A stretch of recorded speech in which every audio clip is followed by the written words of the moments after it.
You wake up. It's dark. Your heart is pounding like you just sprinted up a flight of stairs. You're sweating, or maybe you're freezing cold, and your mind immediately starts racing. Did I forget something? Is something wrong? Why does everything feel terrifying right now? You check your phone. 3:14 a.m. And the worst part? This isn't the first time. This has been happening for weeks, maybe months. Here's what I want you to know. You are not anxious. You are not losing your mind. What's happening to you has a name. It has a biology. And once you understand it, it stops being so scary. What we're unpacking here is one of the most common and most misunderstood symptoms of perimenopause and menopause. Middle of the night waking, often paired with a racing heart, a flood of dread, or a wave of heat that jolts you out of a dead sleep. By the end of this, you'll understand exactly what's triggering that 3 a.m. jolt. You'll know which hormones are involved, what's happening in your nervous system, and, importantly, what you can actually do about it. If you've ever been dismissed by a doctor or told it's just stress or handed a prescription for an antidepressant when you brought this up, this is for you.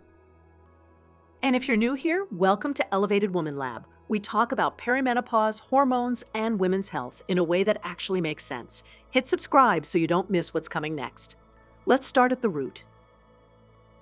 Sleep isn't one long stretch of unconsciousness. It's a series of cycles, about 90 minutes each, where your brain moves through light sleep, deep sleep, and REM sleep. You cycle through this 4 or 5 times a night.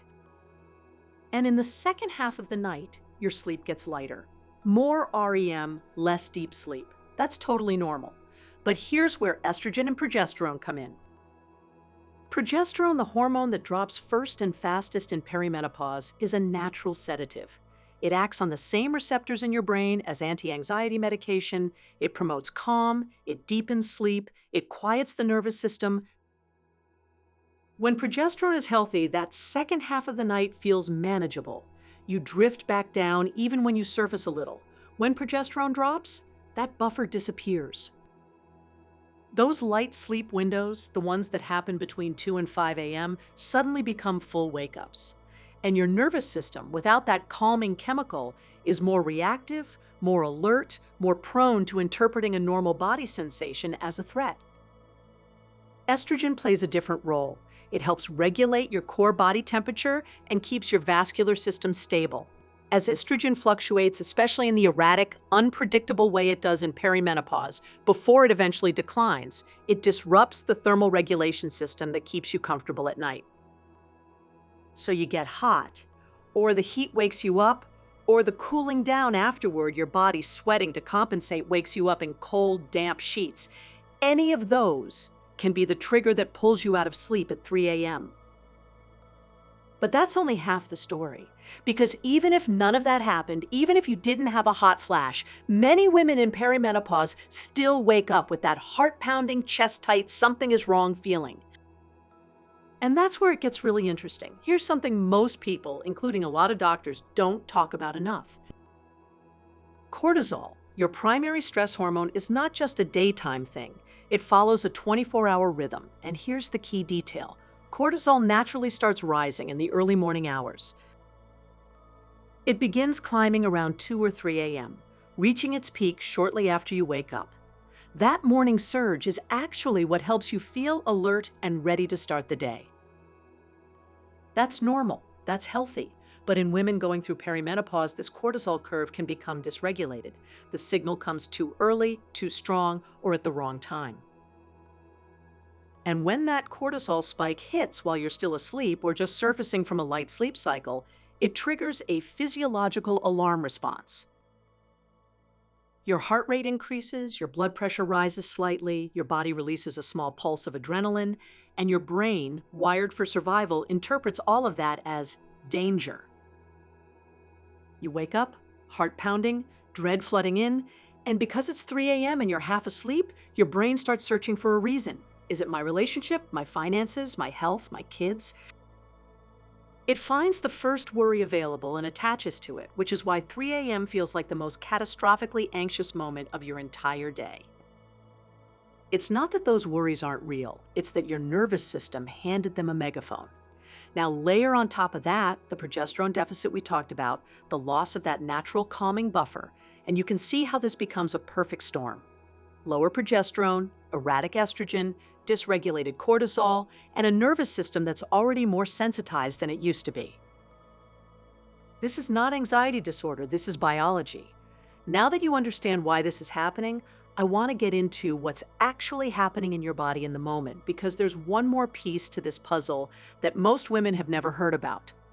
And once you hear it, a lot of things are going to click. Some women in perimenopause don't just wake up with anxiety. They wake up with a sudden rush, like a wave of heat or electricity that moves through their chest, then fades. Heart pounding, maybe a little shaky, then it passes. What just happened? This is sometimes called an adrenaline surge, or in clinical research, a nocturnal hot flash variant.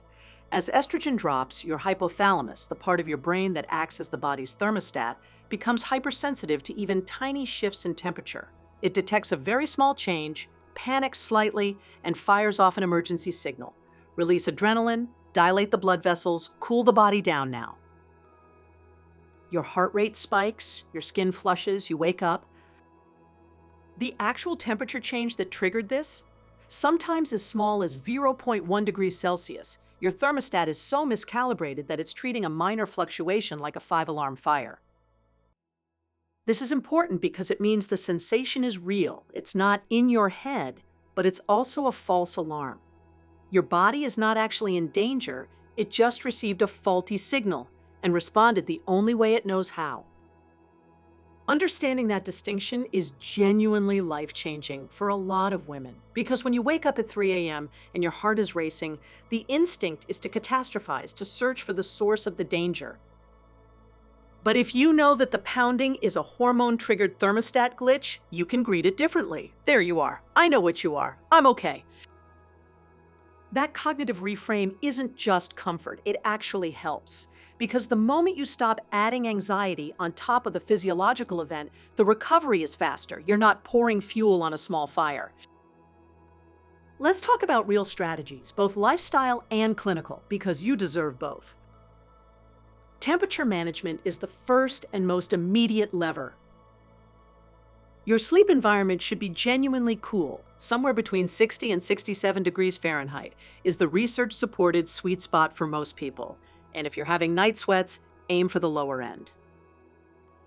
A cooling mattress pad, breathable cotton or bamboo sheets, and a fan pointed toward you, not just circulating air, can make a measurable difference.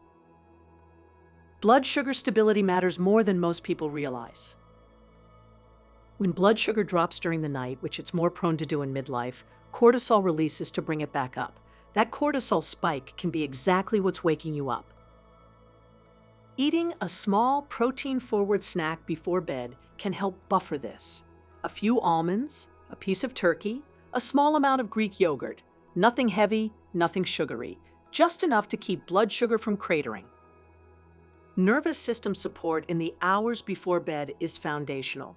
Magnesium glycinate taken at night has solid evidence behind it for supporting sleep quality and reducing nighttime anxiety. It works partly by supporting GABA, the same calming pathway that progesterone was helping to regulate. Talk to your doctor about dose, but most research points to 200 to 400 milligrams in the evening. Reducing cortisol dysregulation takes a longer-term approach. Consistent wake times, even on weekends. Morning light exposure within 30 minutes of waking. This is one of the most underrated tools for resetting your cortisol curve. And cutting off caffeine earlier than you think necessary. For many women in perimenopause, that means nothing after noon. Hormone therapy is the most direct intervention for the hormonal root cause.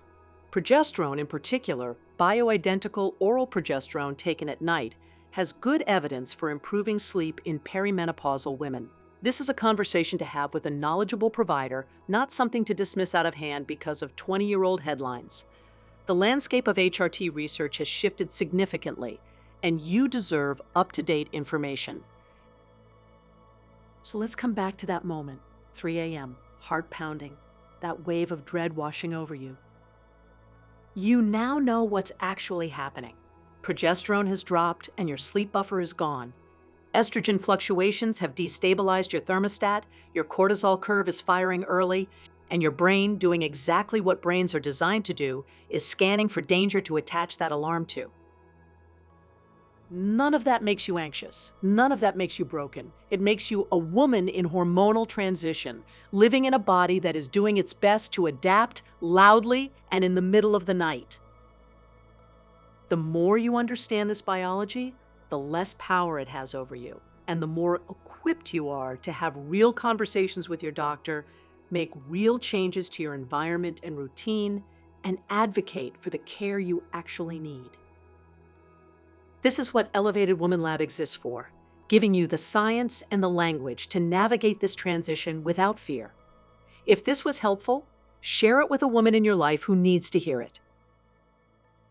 And subscribe to follow along as we keep going deeper into perimenopause, hormones, and what it actually means to thrive in midlife.